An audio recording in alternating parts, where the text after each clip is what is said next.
Este é o primeiro programa da Rádio Inquieta dedicado ao futebol. Vamos chamar-lhe Pontapé de Saída. A temática é o treinador. O treinador das equipas de Guimarães. Teremos que começar sempre por alguns. Não temos exclusividade na escolha, parâmetros que nós seguimos que fizeram que a nossa escolha hoje recaísse no treinador do Brito, atual classificado em primeiro lugar da Pro Nacional, e temos connosco, para a Rádio Inquieta, Rui Castro, treinador desta equipa vitoriosa, que esta época tem tido um trajeto que poderemos considerar excepcional. Mas eu vou começar por outro lado, Rui. O futebol vai ficar para depois. Vamos primeiro começar a falar do Rui. Oh, Rui, que bicho é que lhe mordeu para ser treinador de futebol? Antes de mais, boa tarde. Agradecer também o convite e o interesse e desejar maior sucesso para este novo projeto, que isso também é importante. Em relação a isso, em relação à pergunta, não sei, às vezes também me pergunto a mim mesmo o porquê do futebol, o porquê do interesse, o porquê de querer saber mais sobre o jogo, porque não tive, assim, muita gente que me incentivasse. Aliás, o meu pai, quando eu era miúdo, dizia que eu não tinha muito jeito para jogar jogos com regras, e se calhar tinha razão. Eu tive pouco tempo a treinar no Vitória, o Sr. Rola era o meu treinador, mais um que ele deu cabo da carreira. Acho que aqui em Guimarães acontece a muitos jogadores, mas não foi por aí. Eu fiquei lá 6 meses e depois interessei-me. Eu jogava futebol na rua, como toda a gente, jogava futebol na escola, fui-me interessando. Eu gostava muito de ver futebol, passava muito tempo a ver futebol, e depois, mesmo nas escolas, tinha aquele interesse de fazer aquela marcação homem a homem, de chatear os jogadores, porque eu de facto não era um grande jogador, era muito medroso, era um miúdo muito medroso, e creio que foi a partir daí. Eu tirei o curso de treinador de futebol muito novo, o primeiro nível, tinha 21 anos, até antes de entrar na faculdade. Com 21 anos já a maioria dos miúdos já estão na universidade. Eu entrei tarde, tirei e creio que foi por aí. Depois foi tudo crescendo. Mas o meu primeiro clube também foi cá, nos Juvenis do Brito, nesse primeiro ano que tirei o curso. Para quem não sabe, inclusive eu tenho um jogador este ano na equipa sénior que foi meu jogador, e depois segue-se os Amigos de Urgeses, e depois, como eu era um miúdo, um bocadinho de rua, gostava muito de ter o meu tempo para as minhas coisas, não gostava de ter muitas responsabilidades, fui para a universidade e aí parei com o futebol. Rui, há um trajeto de adjunto. A época passada era-lhe proporcionado pegar numa equipa como treinador principal, o Clube de Caçadores das Taipas. Esperava o convite do Brito esta época, sabendo que o Brito tinha descido dos campeonatos nacionais? Não, já o referi algumas vezes. Não esperava, pensava mesmo que ia ficar sem clube, porque é perfeitamente normal. Eu tive um trajeto como adjunto. Apesar de achar que a minha passagem como treinador principal pecou um bocadinho por tardia, porque eu acho que deveria ter acontecido em Santo Trocato, até pela ligação que tive ao clube, e por os anos todos fiquei com o branco. Não aconteceu, as pessoas assim não quiseram. A época nas Taipas, como adjunto, correu bem. Depois aconteceu esta situação do Covid e pronto, e as coisas não correram muito bem, falhámos os objetivos, eu assumi isso. Se calhar fui o único treinador ano passado que assumi que falhei os objetivos, mas falhei, e depois, pronto, acontece a situação do Brito. Não estava de facto à espera, mas muito contente com isso. Rui, o Brito faz um trajeto na primeira volta invencível. Na segunda volta tem uma derrota em Joane. As expectativas nesta altura estão muito elevadas. Como é que faz a gestão das expectativas, não só a nível dos jogadores, mas a nível do geral, do clube em si, da massa associativa, dos próprios diretores? Como é que é lidar com isto, sabendo que ainda faltam muitas jornadas para o final, e as pessoas costumam dizer que as contas fazem-se no fim. Não há campeões à 14ª nem à 15ª, mas o Brito, tendo uma vantagem tão alargada nesta altura sobre o segundo classificado, como é que gera a expectativa, como é que motiva os seus jogadores durante a semana? Não, motivar tem que ser fácil, porque eu acho que nunca ninguém se cansa de ganhar. Isso é o ponto número 1, porque os jogadores de top não se cansam de ganhar e nós temos que querer ganhar sempre, seja em competição for, a doer ou não, nós temos que querer ganhar. Em relação à gestão das expectativas, eu acho que ninguém estava à espera que isto acontecesse. Se calhar nós estávamos à espera que pudesse acontecer de outra maneira. Eu acreditei sempre que nós poderíamos estar em primeiro lugar, isso é certo. O nosso discurso desde o primeiro minuto que viemos para cá para Brito foi isso, só podia ser também a partir do momento que o clube desce para um escalão inferior e vem nos nacionais, nós temos que pensar nisso. Por isso, o meu discurso foi sempre positivo, foi sempre o título, primeiro lugar da série. Se pensava que pudéssemos estar com esta margem pontual, não, já o disse várias vezes que não. Eu acho que está a fazer toda a gente um campeonato dentro do normal, nós não. Em relação aos jogadores, como digo, é fácil gerir, porque temos que ganhar os jogos todos, porque também estamos numa linha muito próxima de podermos passar de bestiais a bestas, porque isto é mesmo assim, depois de termos esta pontuação, se não formos campeões, vamos acabar por ser bestas, porque é a realidade, é porque não temos capacidade para o ser, depois de chegarmos a uma pontuação. Em relação aos diretores e em relação à massa adepta, em relação aos diretores é fácil, porque estamos com vitórias, não é? É normal, as pessoas andam contentes. Em relação aos adeptos, há adeptos para tudo. Eu tenho adeptos que me criticam desde o primeiro dia e continuam a criticar, e o futebol é mesmo assim. As opções às vezes não são as melhores ou não são aqueles que querem. Os adeptos aqui em Brito também é um bocadinho muito complicado, mas eu creio que no global, com o ano que nós estamos a fazer, toda a gente tem que estar contente.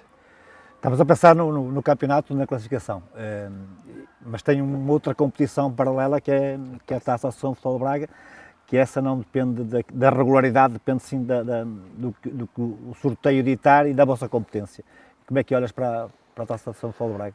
Olho da mesma maneira que olhava há outros anos. Nós temos que olhar com ambição, temos que querer ganhar, até porque também já referi várias vezes que é o único troféu que me falta nesta divisão, apesar de que eu fui campeão em Santo Cato e ganhámos outras taças, mas como adjunto. Mesmo assim falta-me a medalha da taça, o máximo que consegui chegar foi às meias finais, mesmo no nosso balneário não há muitos jogadores que já a conquistaram, creio que só um ou dois, por isso é pouca gente e, como eu disse, a ambição do campeonato tem que passar para a taça e apesar da dificuldade que às vezes pode surgir no sorteio, a ambição tem que ser a mesma. Rui, mais próximo nos últimos anos da carreira temos Santo Cato, temos Taipas e temos Brito, 3 vilas do Concelho de Guimarães, 3 clubes com histórias diferentes nas competições. O Turcatense que andou vários anos nos nacionais, o Taipas que andou vários anos nos nacionais, o Brito saltando aqui de vez em quando lá no nacional, vai lá picar um bocadinho, mas não é uma equipa com assento nos nacionais tão como o Taipas e como o Turcatense. Como é que encontrou o Brito em comparação com essas duas equipas que já trabalhou? É diferente, é totalmente diferente, são 3 projetos totalmente diferentes. Eu quando vou para Santo Cato e sou adjunto do Francisco Branco, não era miúdo, mas era a minha experiência como treinador adjunto numa equipa sénior, já uma divisão bastante exigente, era muito verde, é a realidade. Nós no primeiro ano quase que éramos campeões, não fomos campeões aos 96 minutos, nesse ano subiu o Ninense.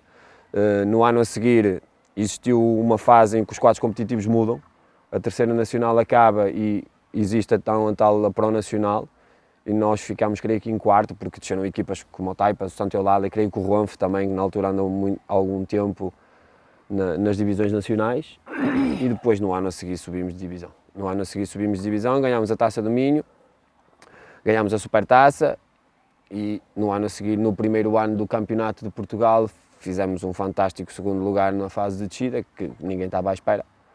Depois, no ano a seguir, eu vou para Ponte de Lima e depois regresso a Santo Cato para mais um ano do Campeonato de Portugal. Ou seja, são fases totalmente diferentes, porque ali houve um crescimento do Turcatense e chegámos a ser o terceiro clube na cidade, em que nos nacionais era o Turcatense, depois o Vitória e o Moreira, não havia mais. Depois o clube era um clube muito cumpridor, apesar de não pagar muito, era muito cumpridor. E eu tinha uma fome fantástica no início da minha carreira, eu pensava que sozinho eu conseguia fazer tudo e então, cheio de energia, eu acredito que depois o Branco também me facilitou a tarefa e deu muita liberdade, e ainda bem que assim foi, deu muita liberdade para eu pôr as minhas ideias em práticas, muitas delas hoje não fazem sentido nenhum, mas naquela altura as coisas foram resultando.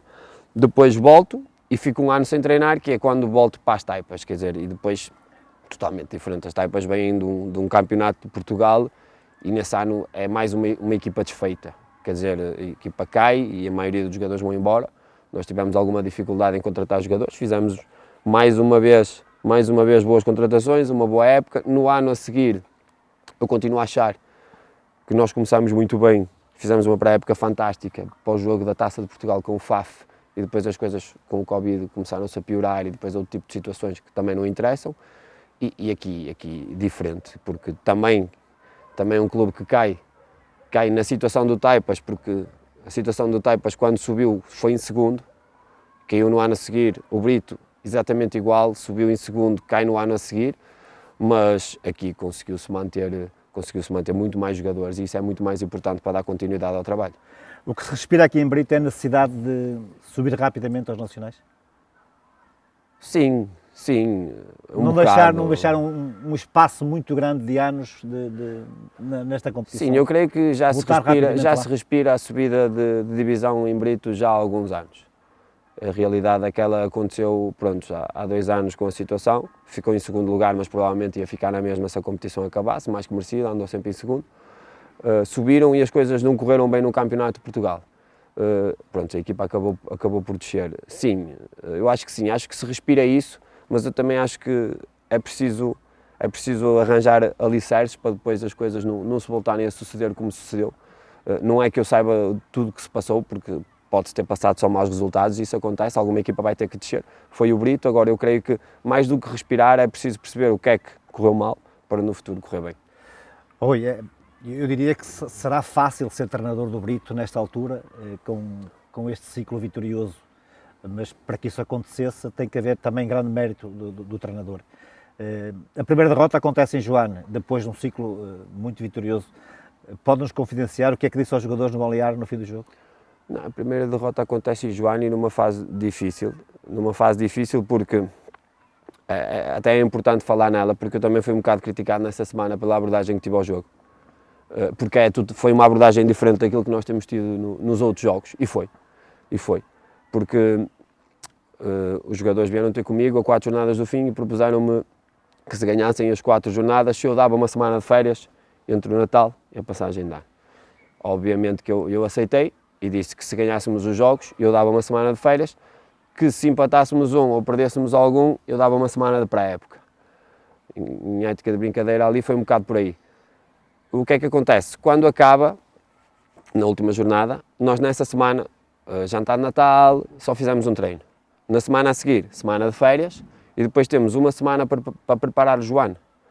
Uma semana para preparar o Joane, com poucos treinos nas pernas, culpa minha, porque acedi àquilo que os jogadores me pediram, e depois eu já tinha 3 baixas, o Tiger estava aleijado, o Leno e o Agostinho tinham sido expulsos.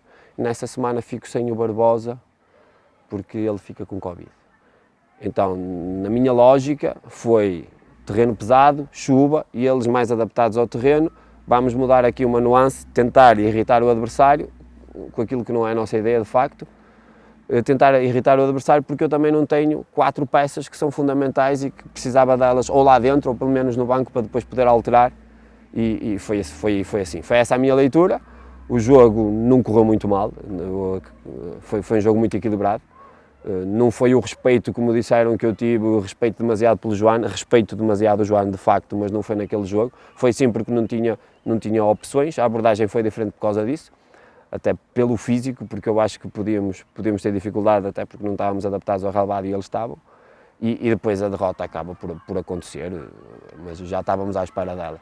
No balneário, toda a gente tem que estar preparado para a derrota, quer dizer, nós andámos no futebol, preparámos-nos para a derrota e depois gozámos as vitórias, mas foi fácil, conseguimos dar a resposta logo no fim de semana a seguir, mas também acho que esta segunda volta vai ser muito diferente da primeira, como são todas, as equipas começam-se a habituar umas às outras, quer dizer, já não é novidade a maneira como o Brito joga, depois às vezes é necessário pontos, os jogos ficam muito mais difíceis e claro que nesta fase toda a gente nos quer ganhar, porque é perfeitamente normal andarmos em primeiro. Rui, eu sei que dá jeito ter bons jogadores, ajuda muito a ganhar, mas qual é a importância que o aspecto psicológico tem para si nas equipas de futebol?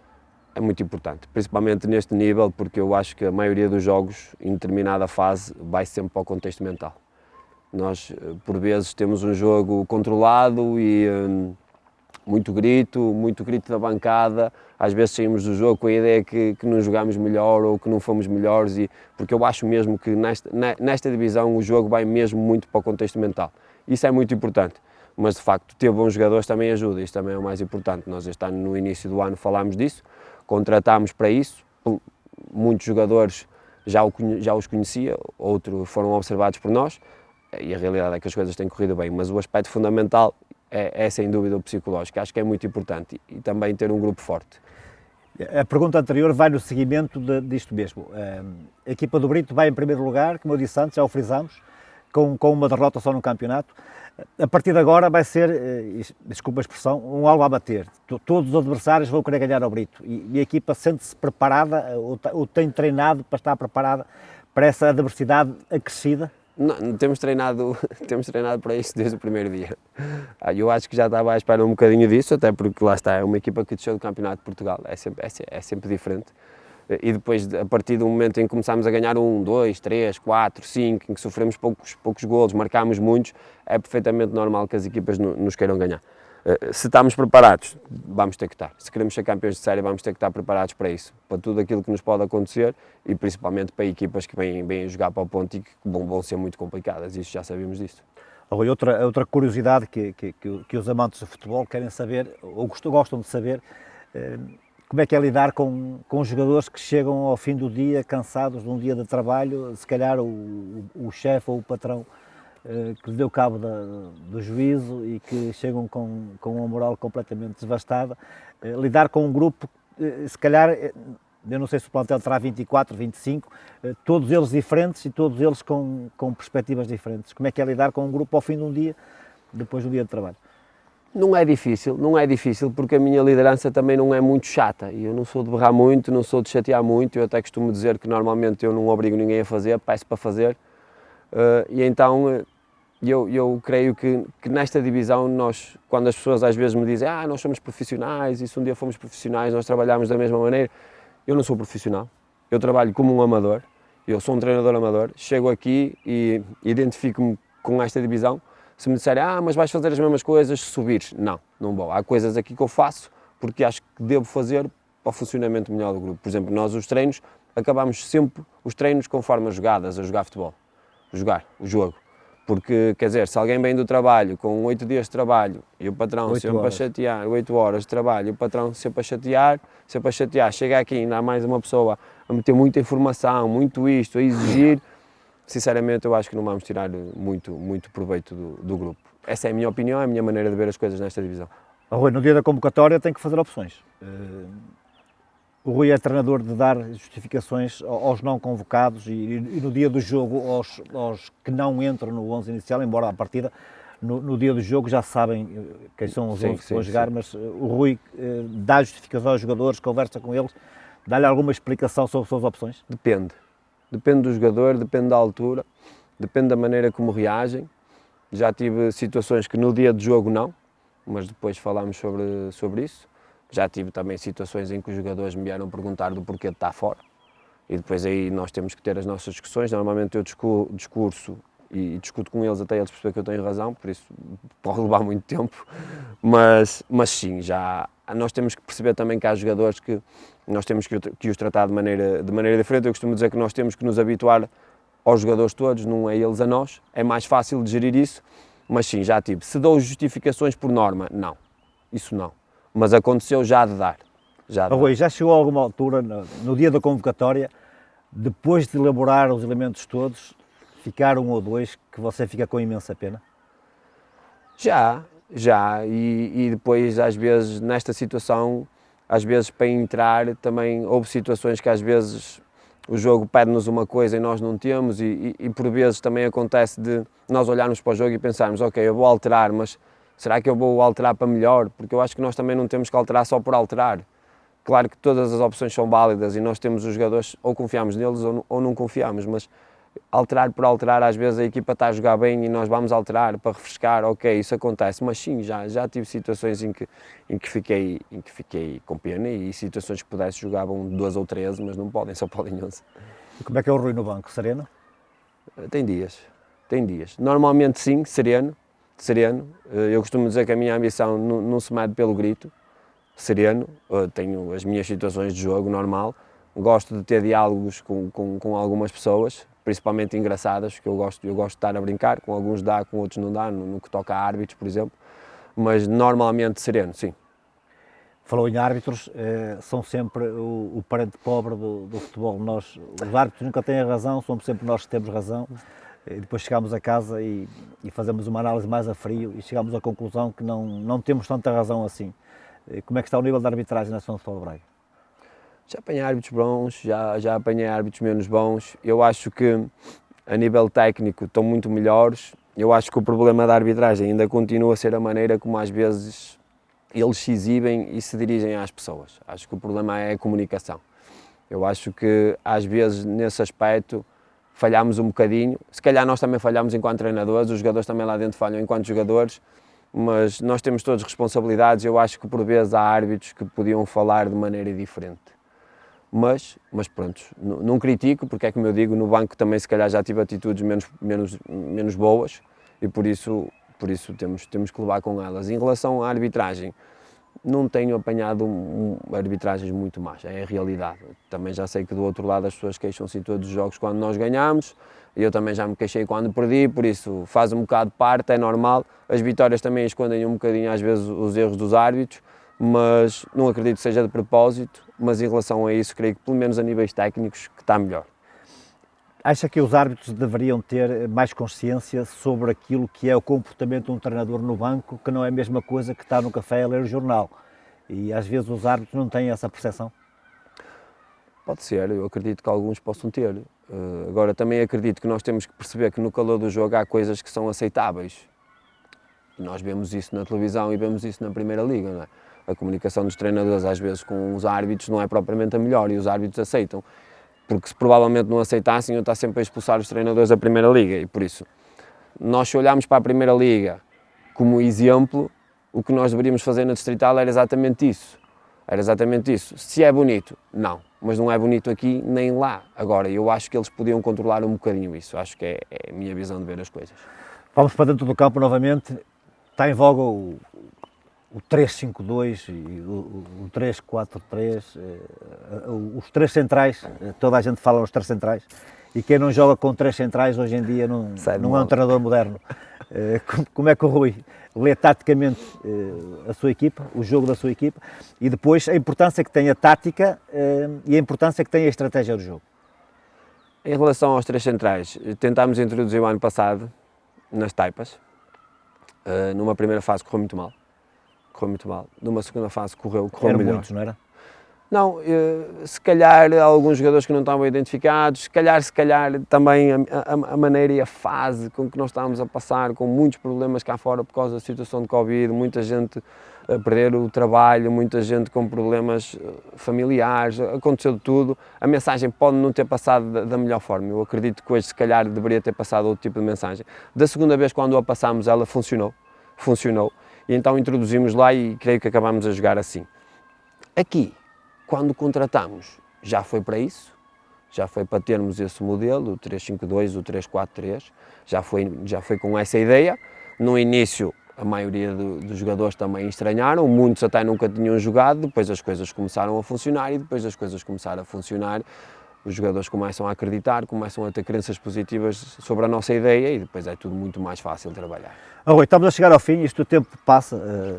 Às vezes nos jogos também demora muito tempo a passar quando estamos a ganhar e é uma eternidade quando estamos a perder, mas o Rui é um treinador jovem, qual é o limite, Rui? Não, neste momento eu estou aqui e gosto de estar aqui, eu não gosto de fazer muitas previsões a longo prazo, é como eu digo, se vou passar aqui muito tempo na Distrital, se tiver que passar passo, não há problema nenhum, não vou viver obcecado com o facto de ter que chegar a profissional ou o objetivo ser este ou aquele, eu sinto-me bem aqui, as pessoas gostam de mim, para já eu acho que isso é o mais importante. Rui, não falamos muito porque também não convém dar muita importância às coisas menos boas, mas fomos saltitando aqui, Covid para aqui, Covid para acolá. Nota-se que as pessoas hoje, os clubes hoje, têm uma cara diferente, respira-se melhor agora com o aliviar das situações e as equipas já têm outro ânimo para encarar quer os treinos, quer os jogos. Sim, eu creio que foi um ano complicado para todos. Ninguém estava à espera, principalmente na Distrital, que parou. Por exemplo, no Campeonato de Portugal não parou. foram os privilegiados. Nós não, nós tivemos muitas situações complicadas, jogávamos uma semana, na semana a seguir já não sabíamos se ia jogar, inclusive eu lembro-me que chegámos a jogar um dia de manhã e o jogo por acaso até foi em Vieira, já não fazia um jogo de manhã desde o tempo da formação, quer dizer, foi muito complicado e de facto o campeonato perdeu um bocadinho de qualidade por causa disso, um bocadinho muita, porque alguns jogadores, e bem, não quiseram jogar para se defender, as instituições ficaram sem alguns patrocínios, ficaram sem dinheiro, foi muito complicado. E este ano totalmente diferente, totalmente diferente. O respirar, sem dúvida, é diferente. A série do Pro Nacional, onde o Brito está inserido, é uma série que tem muitos clubes próximos. Falámos no Ponto, no Taipas, no Sarjadelo, no Ronfe, tudo muito próximos, derbys. Esses jogos do derby são encarados pelos jogadores, pela massa associativa, de maneira diferente do que jogar, por exemplo, contra o Santa Eulália, contra o Vieira, equipas não tão próximas daqui e não há tanta convivência entre os próprios jogadores e as massas associativas. Sim, sim, é muito diferente. Até por isso, há sempre jogadores que se conhecem, treinadores que se conhecem, e nós costumamos dizer até que existe o campeonato de Guimarães, não é?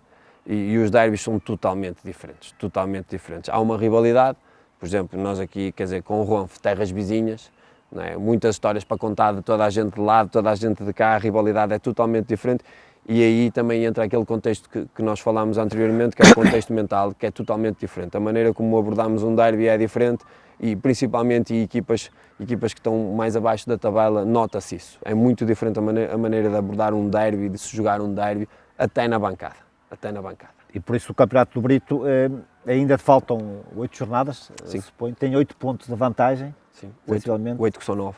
São 9, porque confronto direto com o Joano, e por isso eu quase que diria que até ao final do campeonato o Brito não pode sossegar, porque qualquer deslize encorta para 5 e as coisas podem ficar mais tremidas. Sim, foi como eu disse anteriormente, estamos numa linha muito perto de passarmos de bestiais a bestas, porque é a realidade e não podemos facilitar até ao fim. Os derbys vão ser importantes, e porque obviamente que as equipas, mesmo já não tendo nenhum objetivo, quando vão querer ganhar ao primeiro classificado, é perfeitamente normal, temos que aceitar isso, mas temos que entrar como entramos em todos os jogos e até ao fim o ideal era não perdermos mais nenhum jogo.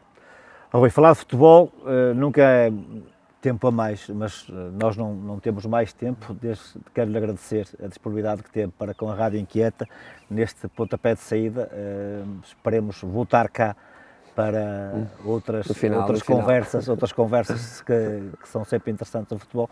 Desde já, em nome da Rádio Inquieta, muito obrigado. Obrigado, boa tarde.